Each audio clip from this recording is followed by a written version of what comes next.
about betrayal isn't the pain, it's the confusion. That moment when everything you thought you knew about someone shatters, leaving you to wonder if any of it was ever real. I had that moment 6 months ago, watching my sister Amy systematically destroy everything I'd worked for, all while claiming she was a victim. I'm Charlotte Bennett, and this is the story of how my sister tried to ruin my life, not realizing I had proof of what she'd really done.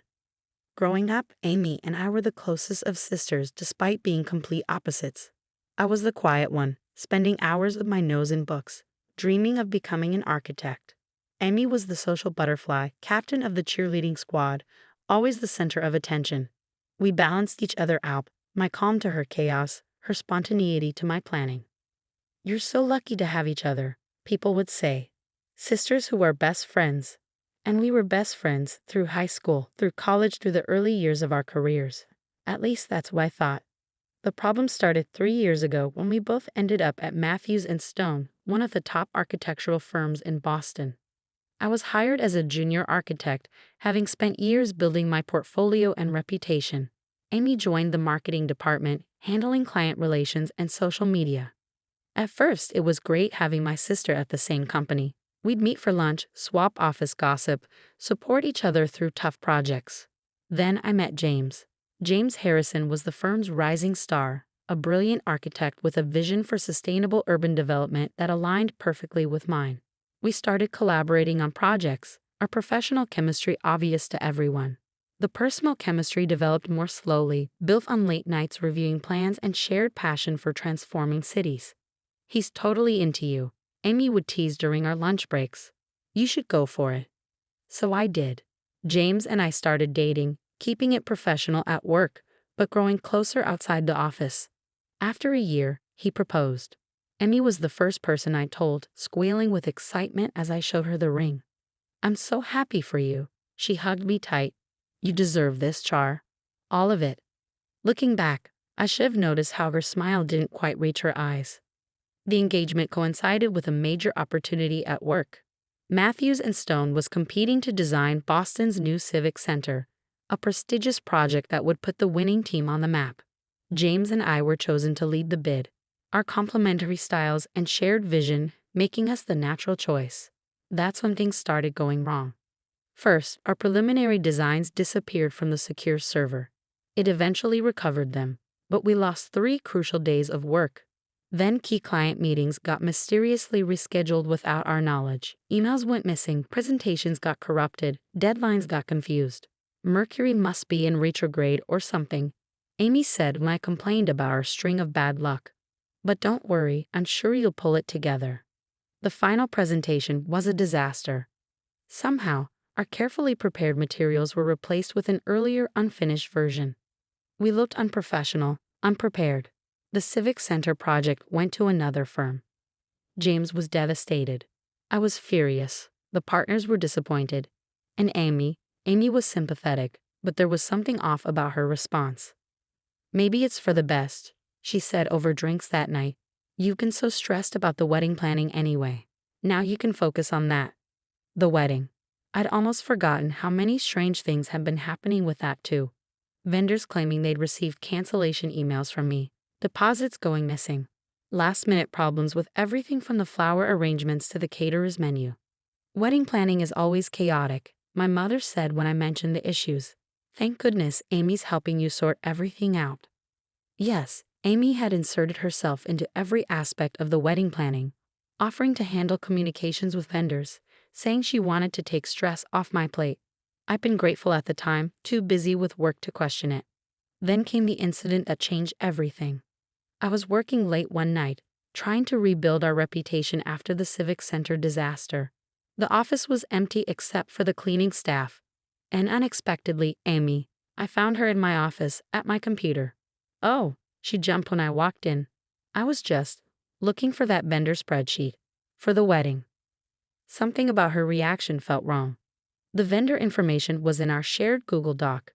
She had no reason to be on my work computer. But before I could question it, she rushed out, saying she was late for drinks with friends.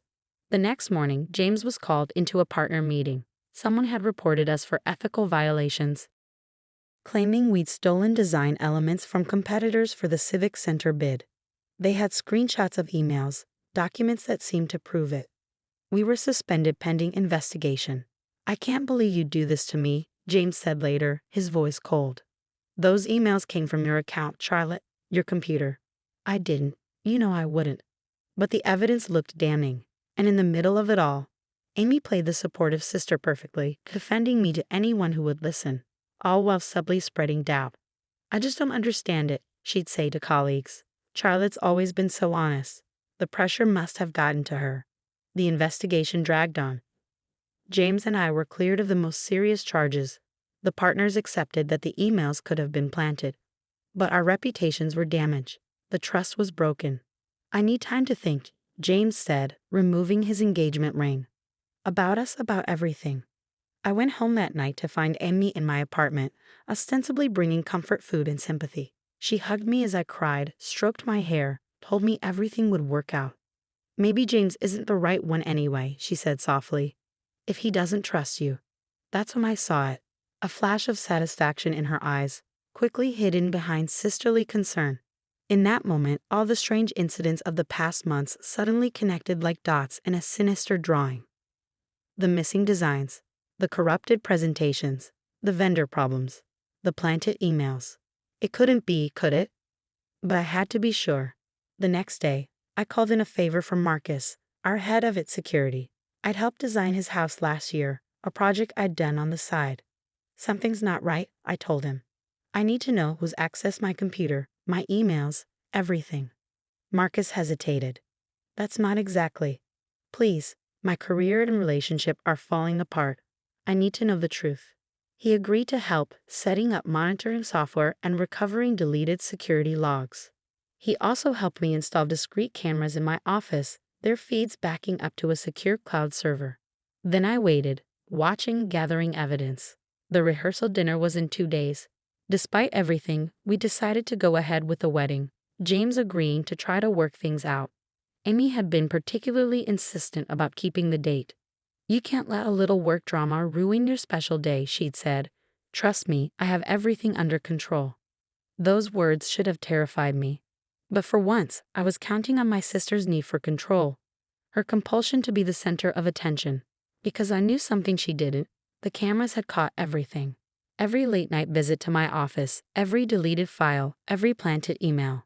And more importantly, they'd caught her phone calls, the ones she made when she thought she was alone. The story they told was worse than I'd imagined.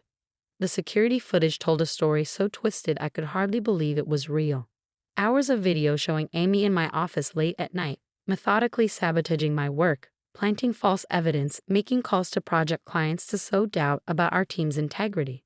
But it was the phone conversations that revealed the true depth of her betrayal. Everything's going according to plan, she'd said in one call, thinking she was alone in my office. Charlotte's career is in shambles. James is doubting everything. Soon he'll realize I'm the one he should have been with all along.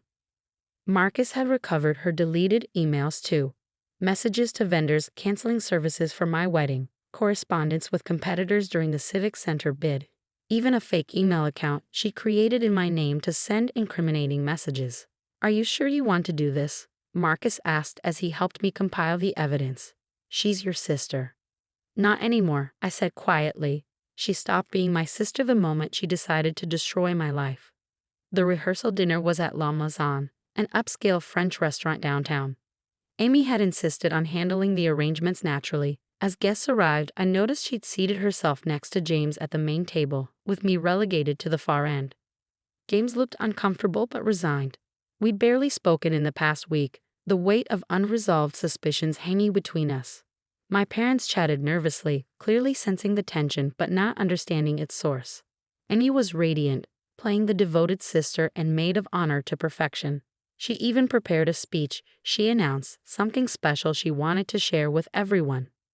I let her start, let her stand there in her designer dress, champagne glass raised, all eyes on her, just how she liked it. I've known Charlotte all my life, she began, her voice thick with fake emotion. We've shared everything. Secrets, dreams, even our workplace. That's why this is so difficult. She paused dramatically, pulling out a folder. But sometimes love means telling hard truths. I've discovered evidence that my sister, That Charlotte has been lying to all of us. Gasps around the room. James went pale. My parents looked stricken. These documents prove that Charlotte not only stole designs from competitors, Emmy continued, but she's been embezzling from our wedding fund, canceling vendors and keeping the deposits. That's quite a story, I said, standing slowly.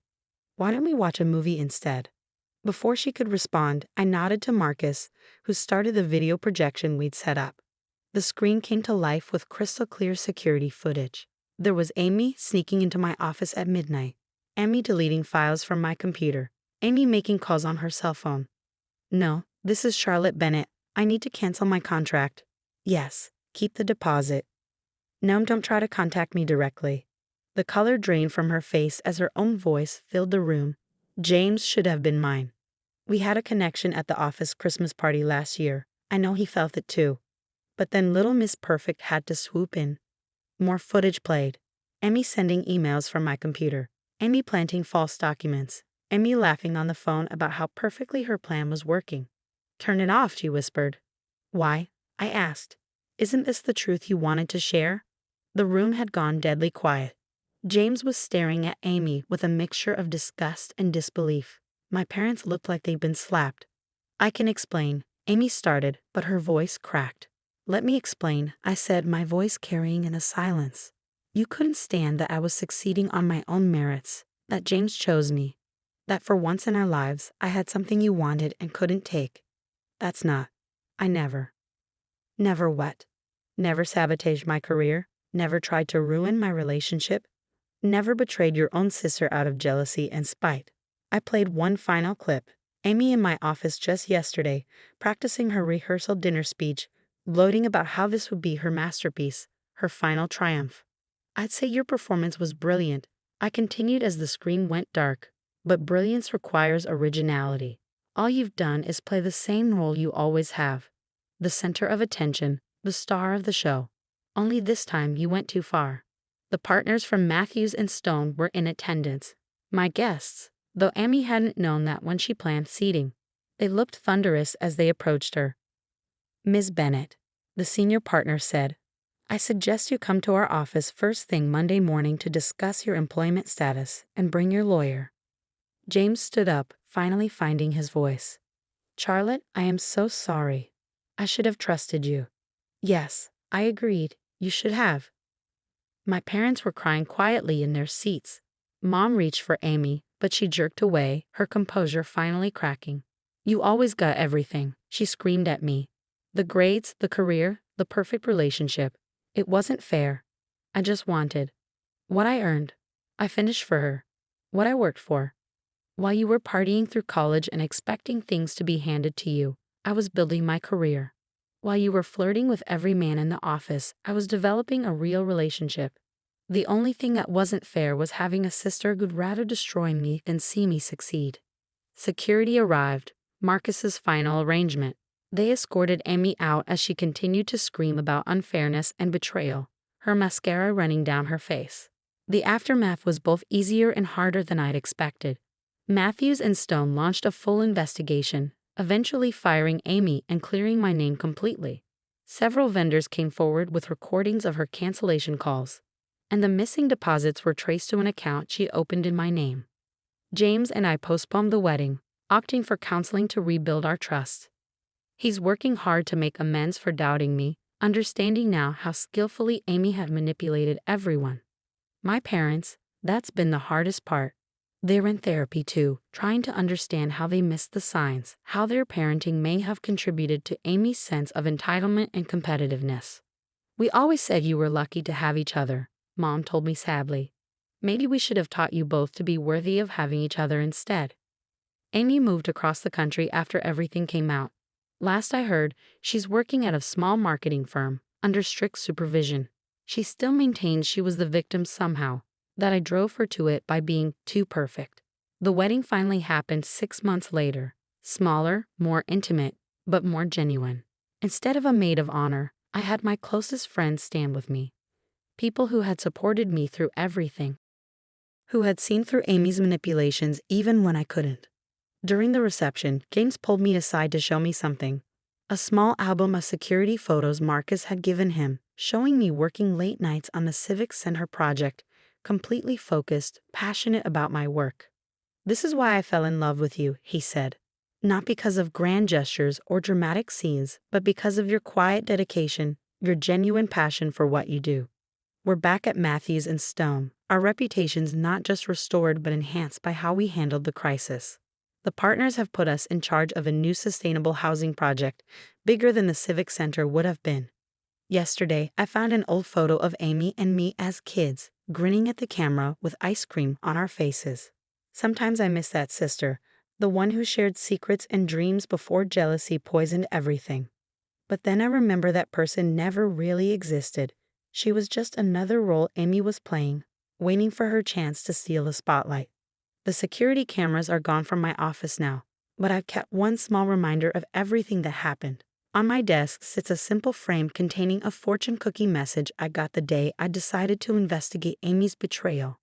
The truth has a way of coming to light. The only question is whether you're ready to see it. I was ready. It hurt, it changed everything, but it also set me free. Free from manipulation, free from false loyalty, free from the exhausting task of managing Amy's endless need for attention and validation. Last week, a young intern came to me for advice about office politics and difficult colleagues. I thought carefully before answering. Success isn't about defeating others, I told her. It's about being someone who can face herself in the mirror every morning, knowing she's earned her place through hard work and integrity. Amy never understood that. She was so busy trying to take what others have that she never built anything of her own.